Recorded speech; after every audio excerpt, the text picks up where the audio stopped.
competing through the break.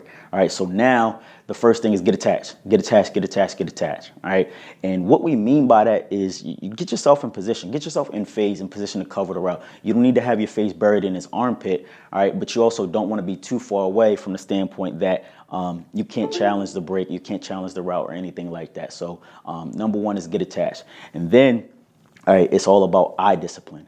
All right, because when we're covering these stems, when you're covering these these routes, right? You're in the what we call it the break zone. All right, most routes break. There's only what we talk about. The one route that doesn't break is the fade ball. So anticipate a break. You're covering a break more often than not. So have elite eyes down on that hip, right? Track that guy the whole way. All right, and that takes us, through the break, out of the break, and all that good stuff, right? Then play through contact. These guys get coached up to. There's hand fighting. There's push-offs. There's all this stuff. We don't care about it. That's never an excuse on why you can't get your job done. So just compete, especially when there's a little bit of a size mismatch. All right, make sure you understand that that just comes with it. All right, compete through the contact, the push-offs, the hand fights, all of that stuff. Right, don't be surprised by it. Anticipate and be ready to take it back away. And then the last piece is our footwork. Our footwork, right? You have to be as efficient as possible. Already at a disadvantage of not knowing where this guy is going, right? We're limiting routes and anticipating things, but they know exactly where they're going. So we're a step behind, and our footwork has to be even more efficient when we get to that point. All right. And then the final piece, we said it before, it's not a sin to give up a catch, it's a sin not to compete for a catch. So we want to make sure that we are extremely competitive, right? We understand our leverage points, we understand the catch points, right? And are we in position to either stab or attack and, go make a play and intercept the football, right? So is it a back shoulder? Is it, a jump ball type of catch? Is it over the shoulder? What's our leverage? Where's the catch point? How can we best challenge and disrupt that? So and if you are in a situation where you can go make a play on the ball, attack your high point and go make a big play for your team. So now getting into some of the drill work that we're our progression of all of it, right? We start with a very simple drill. This isn't groundbreaking. This isn't gonna break the internet, anything like that. But we're gonna be extremely detailed in some very simple drills that help us be successful. So the mirror drill. Right, we want to reinforce our footwork of stand square. Right, we want to strain. We don't want to lunge. We want to punch, not lunge. Right, don't overextend ourselves, and then we want to make sure we're working independent feet.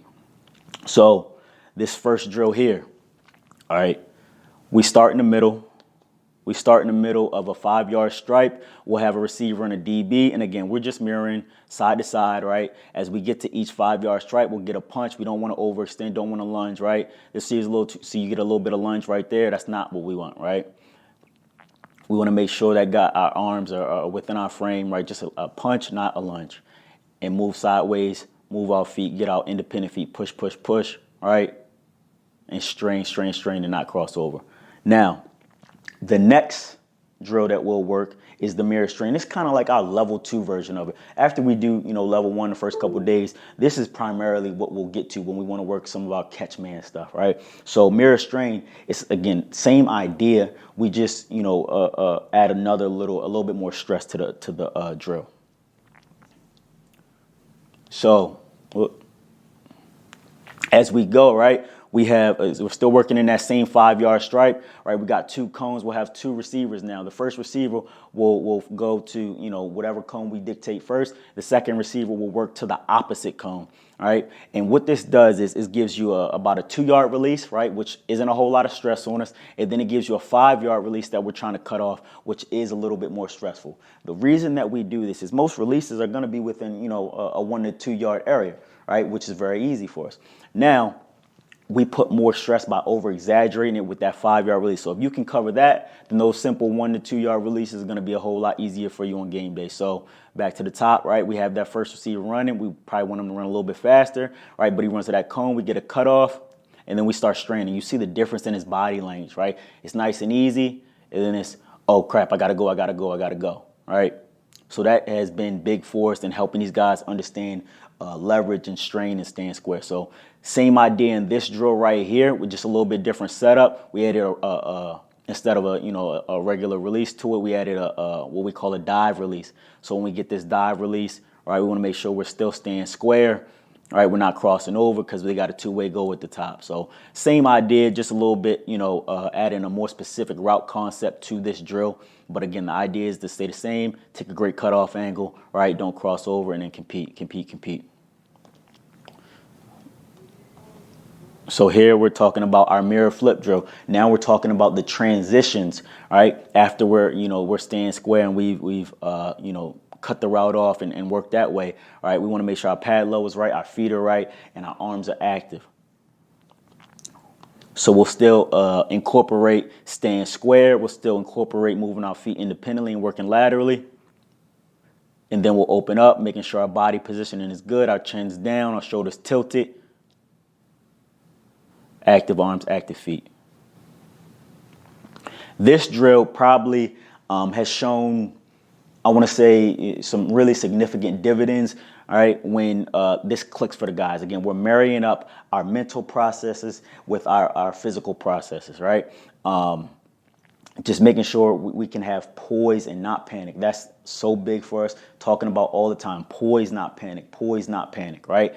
The big thing here is the coaching points are dictating the breaking point, not backing up, giving as little ground as possible if we can do that, right? Communicate the corresponding route. So what we're doing here is, as you'll see in the drill, as they recognize the release, they're going to yell out the corresponding route that we talk about it marrying up with, all right? And then strain to react. So the really big piece of it is the communication and the reaction point of it. So there I am in the back. I'm giving the receiver a number, all right, that tells them what route to run. And you got a DB set up in front playing catch technique, right? And again, he's going to work his footwork. Right now, he's yelling out the route that he knows is coming, so he's yelling fade, right? We use this as a fade release, right? If they're putting speed on you right now, and they may give you a little hop at the top, a little stutter, a little something at the top, right? But then they break to the slot fade. So right now, he's yelling fade, fade, fade, and then react to it.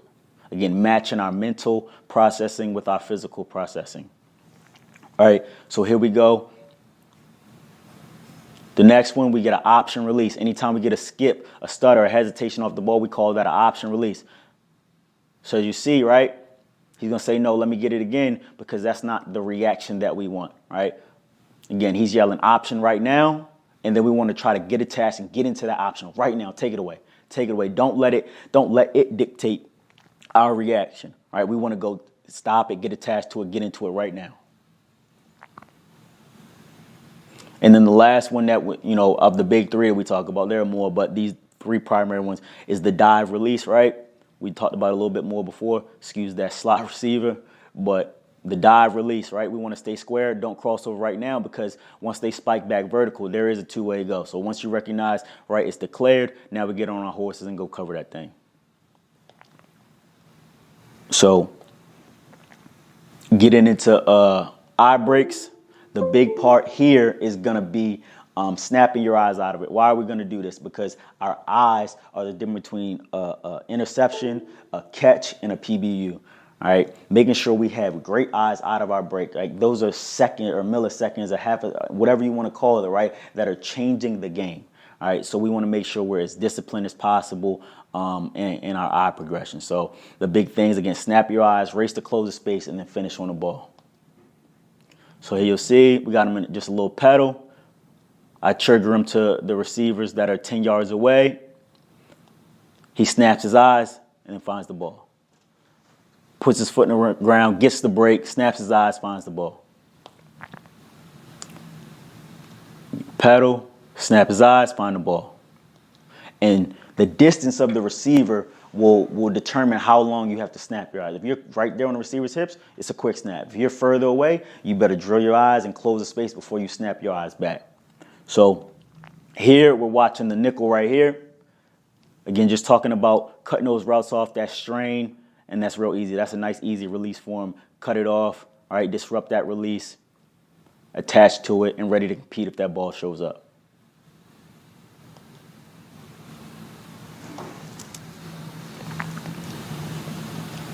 So here we are, all right, down in the red zone, putting a little bit man.